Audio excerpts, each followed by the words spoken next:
I'm Louisa Williams from Tallahassee. I'm her husband, Chris Williams.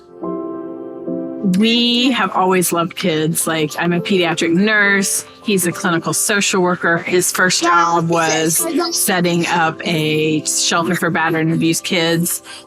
We did youth ministry. Like, our whole life has always revolved around kids. The first time we went through the fostering classes to adopt our boys, it was very specific. We knew we were going for adoption. They had already been TPR'd, and so it was a very specific process.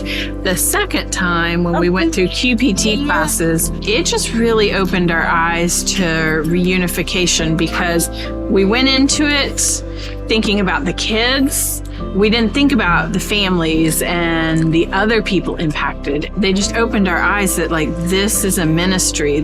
Reunification is the goal. So we went into it wanting to walk alongside families, to mentor them, to help reunite, and to continue to have relationships with the kids even after they're reunited. Yeah, that was the biggest thing for me, was being a role model and walking along with parents who have made mistakes and trying to have empathy for their situation so that you can show them grace, but you can also set good boundaries and really change their lives as well. And that was a huge game changer when we started to understand that.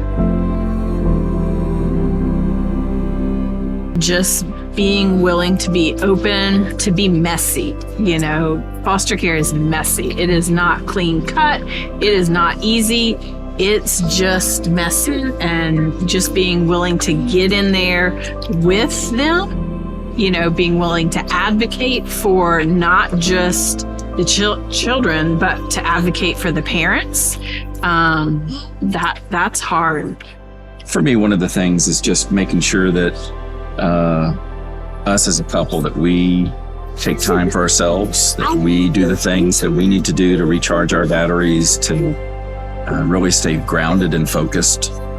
So easy to just throw yourselves into your children and then kind of lose yourself. And so making time for yourself, taking care of yourself, and nurturing not only your relationship, but your spirit, because it is draining. When she was saying the mess, jump in there, and you can't fix it all the time.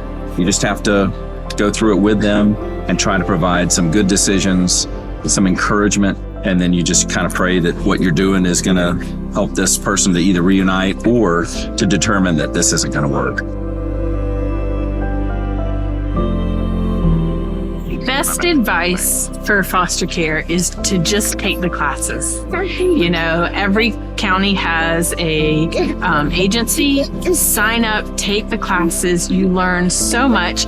Even if you never foster, you'll learn about parenting your own children. You'll learn about trauma. You will be more aware about why you might see some behaviors out of kids in the community that before you judged. Just take the classes. That's the first step, and if you decide it's not for you, it's not for you, but it doesn't hurt to take the classes. They're free. The number one thing I hear is, I could never do that. I could never be what you're doing because I can't get attached. If your child's friend told you, hey, we're really struggling right now, could we stay at your house for a couple of weeks? You'd say yes in a heartbeat. No problem, we'll work it out.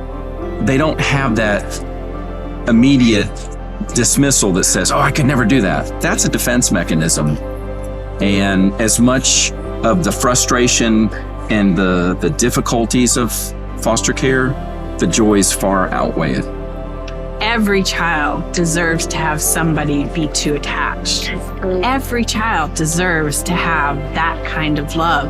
And if my heart breaks a little bit when they leave, but it has healed theirs in some way, is that not worth every minute? Mm-hmm. I mean, it's so worth it.